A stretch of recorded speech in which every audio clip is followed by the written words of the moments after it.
Hallo ihr, hier gibt es nun das versprochene Fury Warbler Tutorial. Wie bereits im Making-of gesehen, habe ich als erstes die Vorlagen erstellt und die Form auf das Warblers Pearly Art übertragen. Diese Basisform brauchte ich zweimal. Bei der zweiten habe ich noch zusätzlich 1 cm Überstand gelassen. Anschließend werden die Warbler-Teile ausgeschnitten.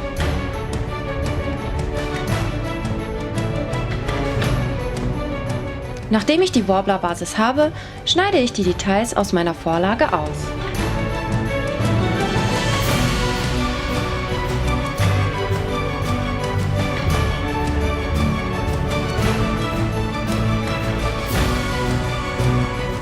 Die 2 Detailvorlagen übertrage ich dann auf mein Foam und schneide beide Teile danach ebenfalls aus.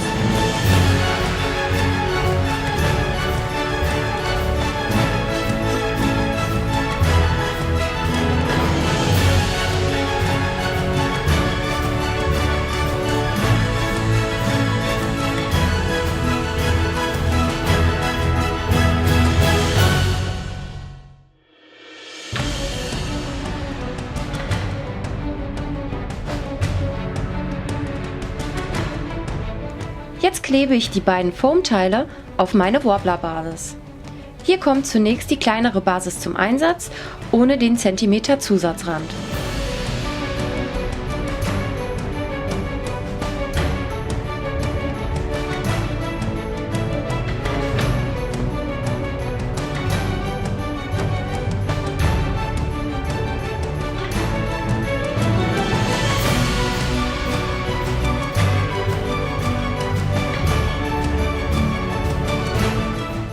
Die Formdetails bringe ich, nachdem der Kleber getrocknet ist, mit einem Dremel in Form. Diesen Schritt habe ich leider vergessen zu filmen, aber ihr seht hier, dass ich die Formränder einfach nur rund geschliffen habe. Jetzt wird es auch Zeit für unsere zweite Lage Warbler. Diese erwärme ich mit meinem Heißluftföhn und ummantle meine Basis mit den Formdetails damit. Erwärmt auch die Rückseite, damit ihr zwischen den Details die beiden Warbler-Schichten miteinander verbinden könnt. Danach erwärme ich das Warblers Pearly Art erneut, um die Details herauszuarbeiten.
Nachdem ich die Details soweit herausgearbeitet habe, beginne ich damit, die Ränder zu erwärmen und klappe den Überstand um die Oberarmschiene zu schließen.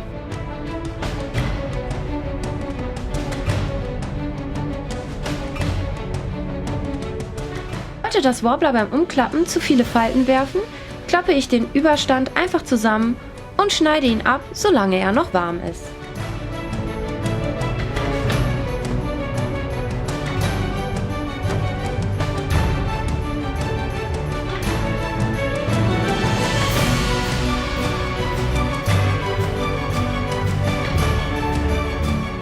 Zwischendurch arbeite ich immer wieder die Details nach und stelle sicher, dass sich die beiden Warbler-Schichten gut miteinander verbinden.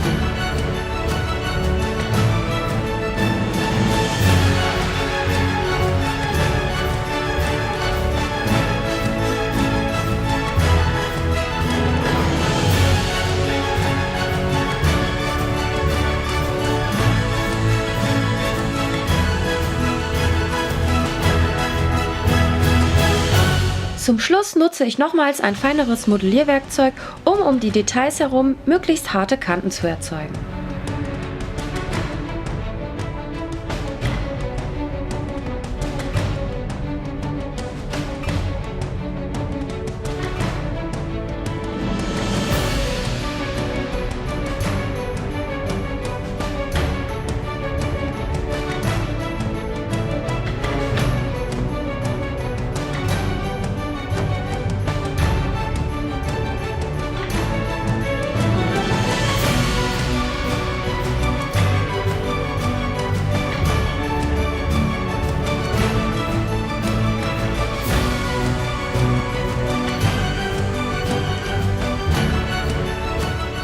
Solange die Oberarmschiene vom Bearbeiten noch warm ist, bringe ich sie direkt in die richtige Form und passe sie an meinen Oberarm an. Ist das Wobbler nicht mehr warm genug, erhitze ich es einfach erneut.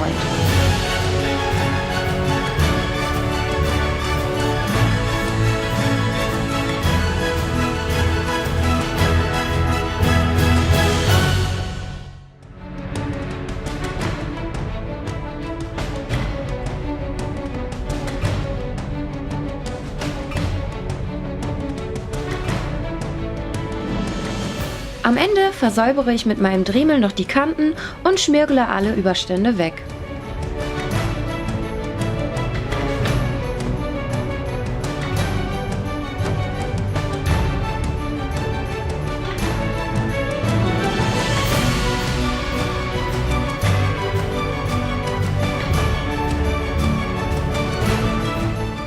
Auch die Details arbeite ich nochmal nach und glätte mit dem Dremel die Oberfläche.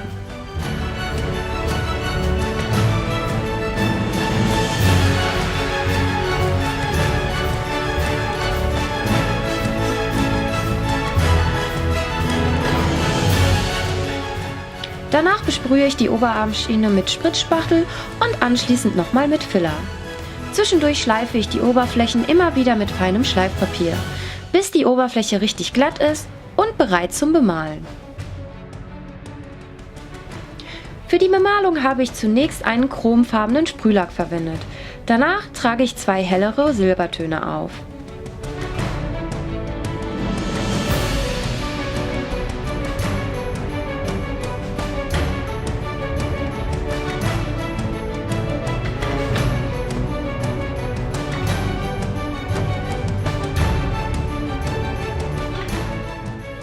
Mit dem hellen Silberwachs setze ich zusätzliche Highlights.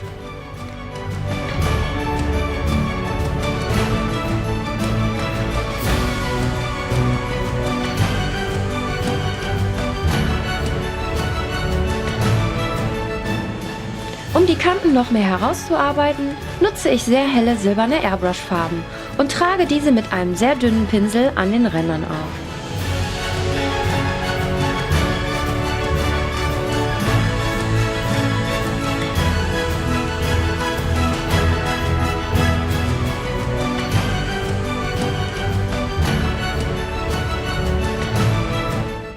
Um die Kanten noch mehr hervorzuheben, habe ich mit schwarzer Acrylfarbe noch zusätzliche Schattierung gesetzt. Fertig ist die Oberarmschiene. Alles, was ich verwendet habe, findet ihr in der Infobox. Solltet ihr weitere Fragen haben, so lasst es mich wissen. Ich hoffe, das Video war für euch nützlich und wir sehen uns beim nächsten Mal. Auf Wiedersehen!